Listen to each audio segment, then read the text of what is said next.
Hello and welcome everybody. Today we are going to start with a new topic, a new concept of nursery school education.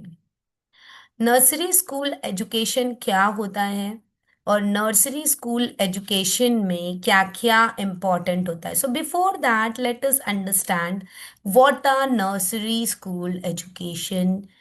Nursery school education actually होता क्या है.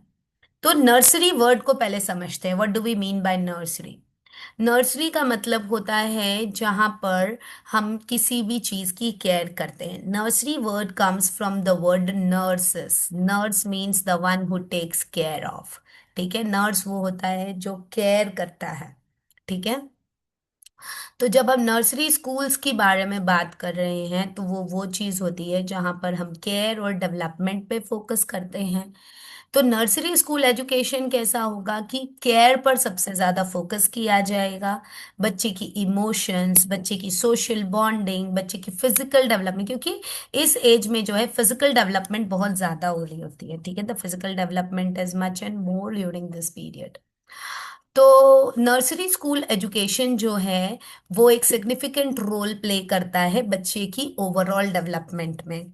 जहां पर बच्चे की social, emotional, physical, cognitive, ये सारे stage एक ही लेवल पर बढ़ रहे होते हैं. It is growing faster faster and very fast. ठीक है, हर एक चीज काफी फास्ट ग्रो हो रही होती है. आपको पता है ना, एक छोटा सा बच्चा ना, कभी कई बार आपने खुद देखा होगा, आपने बच्चों को या कि अपने बच्चे को या किसी और के बच्चे को, कई बार ऐसा रहता है ना, अपने छोटे से इतने से हाथ के बराबर इतना सा बेबी पैदा होता है और फिर वो 1 महीने में ही इतना बड़ा हो जाता है कि आप उसको ऐसे कंधे पर ले लेते हो, ऐसे ले लेते हो, और 3 महीने तक तो आप उसको ऐसे गोद में ले सकते हो. तो इससे ही आपको समझ में आ जाता है कि किसी भी बच्चे की जो ग्रोथ है वो कितनी रैपिड होती है फिजिकली. और जैसे वो फिजिकली ग्रो कर रहा होता है वैसे ही वो मेंटली, इमोशनली, सोशली भी ग्रो कर रहा होता है. देखिए, 3 से 4 महीने का बच्चे को भी अगर आप एह ऐसे करोगे ना तो वो भी आपको रिप्लाई करता है. The child replies. क्यों? क्योंकि उसकी थोड़ा थोड़ा जो बॉन्डिंग हो रही होती है वो हो रही होती है. वो अपने मम्मी के अलावा, पापा के अलावा, परिवार के और लोगों को भी जानने पहचानने लगता है.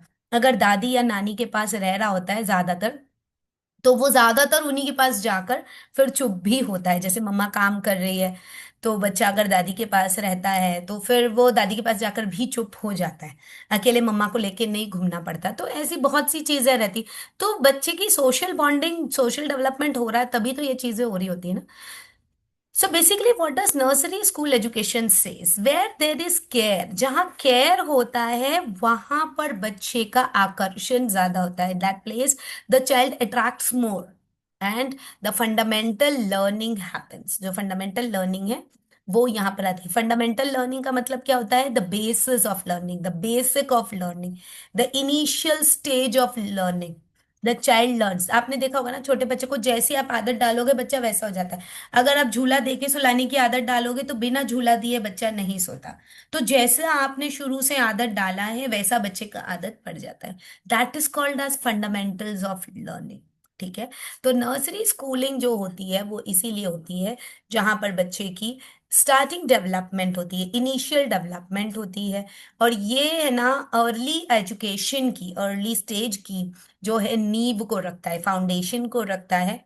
जहां पे बच्चा शेयरिंग, बच्चा group play, cooperation, social experiences, self control, patience and different abilities to understand others, ये सारी चीजों को समझता है. तो ये इसकी सोशल इंपॉर्टेंस होती है. कॉग्निटिव इंपॉर्टेंस क्या होती है कि बच्चा यहाँ पर हाईली चीजों को एनालाइज करना स्टार्ट कर लेता है. चीजों को एनालाइज करना मतलब उसे फर्क समझ में आने लगता है. क्या चीज अलग है, मतलब what is the difference. The child starts to analyse that. The child starts to solve the problem. अगर जैसे कुछ चीज है, जैसे मान के चलो अगर आपने बच्चे के सामने 2 ग्लास और एक चम्मच रख दिया है बीच में, और वो देखना आप कभी उसको ऐसे खेल रहा होता है, उसका कुछ ऐसा इंटेंशन नहीं होता, वो तो उसके लिए खेल होता है. बट अगर उसको उस बीच में से निकलना होगा तो उसको अलग करके और फिर वहां से निकल जाता है, या तो फिर वो दूसरे साइड से निकल जाएगा या जो भी. Child tries to solve the problem. ठीक है, आप करके देखिए, कभी कोई बच्चा है, उसको ना आजू बाजू तकिया रख दो और उसको बोलो आजा, आजा मेरे पास आजा। देखना हर बच्चा अलग अलग तरीके से आएगा, कोई उसके ऊपर से आएगा, कोई उसको हटा के आएगा, कोई उसको गिरा के आएगा, या कोई किसी और चीज को पकड़ के आएगा। हर बच्चे का तरीका अलग होता है, मतलब उसके पास एक गोल सेट होता है, उसके पास एक टारगेट होता है कि सामने वाला मुझे बुला रहा है, मुझे गुड उसके इवनिंग पास मैम। जाना है, तो मुझे उसको पकड़ के जाना है, राइट। तो ये सारी चीजें जो होती हैं वो आती है, ठीक है। तो that is the cognitive importance, ठीक है, बच्चे की बौद्धिक क्षमता जो होती है वो उसमें आ रही होती है, ठीक है।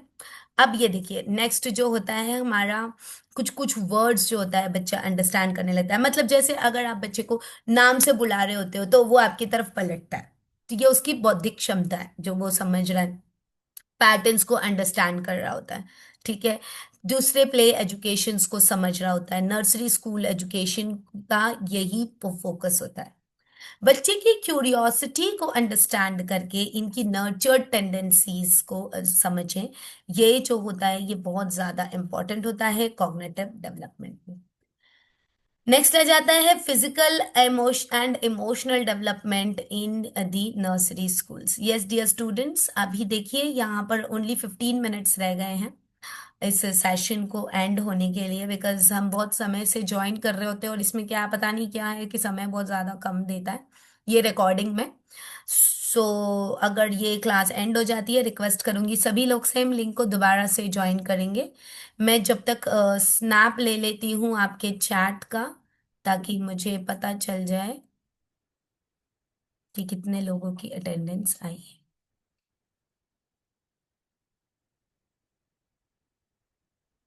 और जो लोग अभी अभी ज्वाइन कर रहे हैं, मैं रिक्वेस्ट करूंगी कि प्लीज आप लोग जो है अपना अटेंडेंस चैट बॉक्स में डाल दीजिए, अपना नाम चैट बॉक्स में डाल दीजिए, ताकि मेरे लिए ये फ्रूटफुल रहेगा अटेंडेंस मार्क आउट करने के लिए। Yes, so I am sharing it again and request करूंगी कि प्लीज रिकॉर्डेड सेशन के दौरान अपने आप को अनम्यूट ही रखें। या चलिए, सो अब हम देख रहे थे physical and emotional development in nursery schools. Nursery school में फिजिकल और इमोशनल डेवलपमेंट पर हम सबसे ज़्यादा फोकस करते हैं। यहाँ पे नर्सरी स्कूल्स जो है वो बहुत ज़्यादा इंपॉर्टेंट रोल प्ले करता है मोटर स्किल डेवलपमेंट में। आपको पता होगा, दो तरीके की मोटर स्किल्स होती है, एक होती है ग्रॉस मोटर स्किल और दूसरी होती है fine motor skills. Gross motor skills वो स्किल होती है जहां पर बच्चे की ओवरऑल बॉडी डेवलपमेंट होती है, जो कि रनिंग, स्किपिंग, जंपिंग, हॉपिंग ऐसी एक्टिविटीज से होती है। नेक्स्ट जो फाइन मोटर स्किल होता है, ये फाइन मोटर स्किल्स जैसे पेंटिंग, क्राफ्टिंग, क्रशिंग और rolling the fingers on the sand. देखो बच्चों को अगर मिट्टी दे दो बड़े बड़े अच्छे से खेलते हैं, बड़ा पसंद आता है उन्हें। चम्मच दे दो, चम्मच को ऐसे पकड़ पकड़ के पकड़ेगा, फिर गिरेगा, फिर पकड़ेगा, फिर गिरेगा, उसको बार बार पकड़ने की कोशिश करता है। सेल्फ लर्निंग होती है बच्चों में। अगर बच्चा, देखो जो एक छोटा बच्चा चलना जब सीखता है कितनी बार गिरता है, लेकिन क्या वो चलने की आदत छोड़ देता है? क्या वो ये सोचता है कि मैं नहीं, वो जितनी बार गिरेगा फिर उठ के खड़ा होगा फिर चलेगा। लेकिन हम जब बड़े हो जाते हैं ना, तो हम ये चीज भूल जाते हैं। साइकिल चला रहे हैं अगर, सीखा, और अगर किसी ने कुछ कह दिया क्या, अरे तुम्हारे बस की नहीं है, दोबारा चलाओगे नहीं आप। छोटे बच्चे से कभी कोई एक्चुअली डिमोटिवेट करता नहीं है छोटे बच्चे को, क्योंकि उसको ये चीज सीखनी ही होती है। बट बड़े जैसे जैसे हो जाते हैं ना, सोसाइटी में बहुत से लोग होते हैं डिमोटिवेट करने वाले, और हमारा ध्यान जो है वो उस तरफ चला जाता है।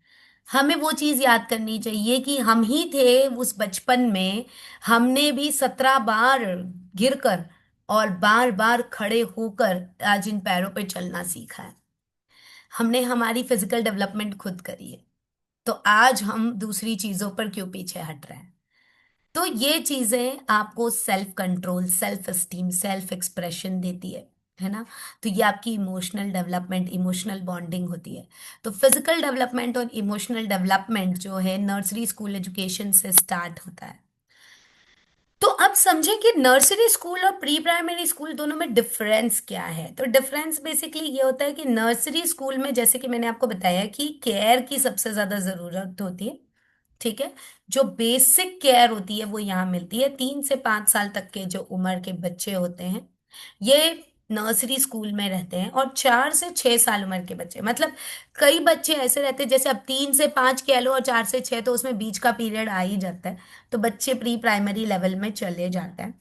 तो बेसिकली 3 से 4 साल के उम्र के जो बच्चे होते हैं ये नर्सरी स्कूलिंग के लिए रहते हैं। इससे पहले बच्चे ट्रेंड हो रहे होते हैं। अभी जब तक एनईपी पूरी तरीके से फ्लैश नहीं था तब तक प्ले ग्रुप बहुत ज्यादा चल रहा था। अब लोग कहते थे कि लोगों ने कमाई के लिए खोल लिया है या जो भी कुछ है, but exactly as per this new education policy there is no room for play group। Play group का कोई रूम ही नहीं है, मतलब प्ले ग्रुप करके कोई स्कूल नहीं रख सकता अब। बस उसको डे केयर करके आप रख सकते हो, जिनके पेरेंट्स जो वर्किंग हैं, या कोई पेरेंट है जो अपनी मर्जी से भेज रहा है प्ले ग्रुप में। बट प्ले ग्रुप का कोई करिकुलम नहीं है। पहले प्ले ग्रुप का करिकुलम भी होता था, सारी चीजें सिखाना और बहुत सारी चीजें होती थी, बट प्ले ग्रुप का कोई करिकुलम नहीं है। बच्चे को बस अपने पेरेंट्स से दूर रखना सिखाने के लिए, और या तो फिर डे केयर में, जहां पर पेरेंट्स वर्किंग है और 2 से 2.5 साल या 3 साल तक के बच्चे को कहाँ छोड़े, इसीलिए डे केयर के अंदर बच्चे को रखा जा सकता है। तो जिसमें नर्सरी स्कूल्स भी इसको ले लेते हैं, बट उसमें पढ़ाई का कुछ भी चीज, एकेडमिकली कुछ चीज सिखाना नहीं, उसमें केवल केयर होती है और सिर्फ बच्चों का ध्यान और देख रेख करना होता है।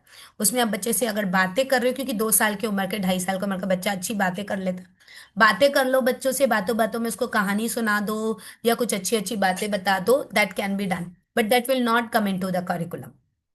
ओके। तो बेसिकली 3 से 4 साल के उम्र के जो बच्चे होते हैं वो नर्सरी स्कूल में रहते हैं, इसके बाद के प्री प्राइमरी स्कूल में रहेंगे। नेक्स्ट, जैसे मैंने आपको बताया क्या सिखाना होता है, ओरल सी सारी चीजें करानी होती हैं बच्चों को, colours, shape, different types of patterns, and early literacy and numeracy and writing skills. मतलब प्री राइटिंग स्किल्स के लिए आप उनको क्रेयॉन्स, कलर्स, ये सारी चीजें दे सकते हैं, होल्डिंग द पेंसिल सिखा सकते हैं। तो ये मतलब प्री राइटिंग स्किल्स जो होती है वो सारी चीजों पे फोकस करना होता है।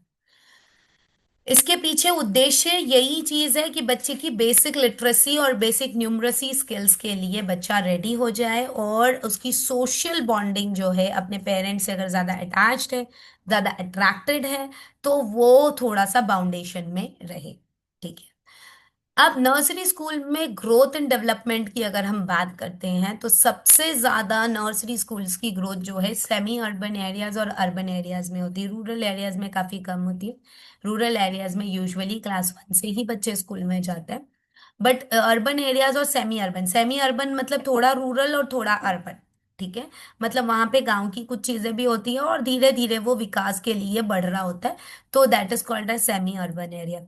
वहां पे इंफ्रास्ट्रक्चर, एजुकेशनल टूल्स और different types of academic aspects, ये सारी चीजें जो है यहाँ पर दी होती है। तो नर्सरी स्कूलिंग में ये बहुत ज्यादा इम्पोर्टेंट जो है वो रहता है।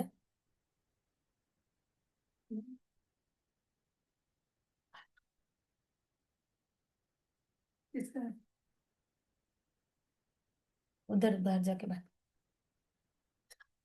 सो ये पूरा फोकस इसमें किया जाता है कि जैसे अगर हम स्कूल्स की बात करते हैं तो यहाँ पर सबसे इम्पोर्टेंट रोल जो होता है नर्सरी स्कूल्स का या प्री स्कूल्स का, कि अर्ली चाइल्डहुड पर सबसे ज्यादा फोकस करना है। मतलब जो इनिशियल स्टेजेस हैं उस पे सबसे ज्यादा फोकस करें, and that is nothing but the care of the child. बच्चे की जो केयर है उस पे सबसे ज्यादा फोकस करेंगे और उस पे सबसे ज्यादा एडवांसमेंट लेकर आएंगे। ठीक है। Next is expansion of the government in the nursery schools. जैसे कि मैंने आपको पहले बताया था कि पहले गवर्नमेंट का कुछ भी रोल नहीं होता प्री स्कूल में, बट अब प्री स्कूल में government plays an important role.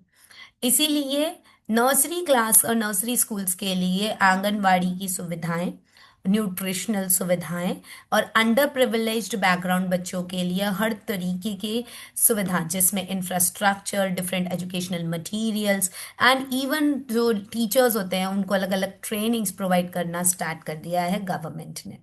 ठीक है। नर्सरी स्कूल में सबसे ज्यादा इम्पोर्टेंट ये चीज होती है कि बच्चे की केयर करना। तो केयर के लिए टीचर्स की ट्रेनिंग होना बहुत ज्यादा जरूरी होता है। Because if the teacher does not know how to care and what to care and where to care, then it won't be possible. इसीलिए एनईपी 2020 सबसे ज्यादा अर्ली चाइल्डहुड केयर एजुकेशन को फोकस करता है। रेनो लाके मुझे दे देना जरा। सबसे ज्यादा जो है इसको फोकस करता है अर्ली चाइल्डहुड एजुकेशन को, ठीक है।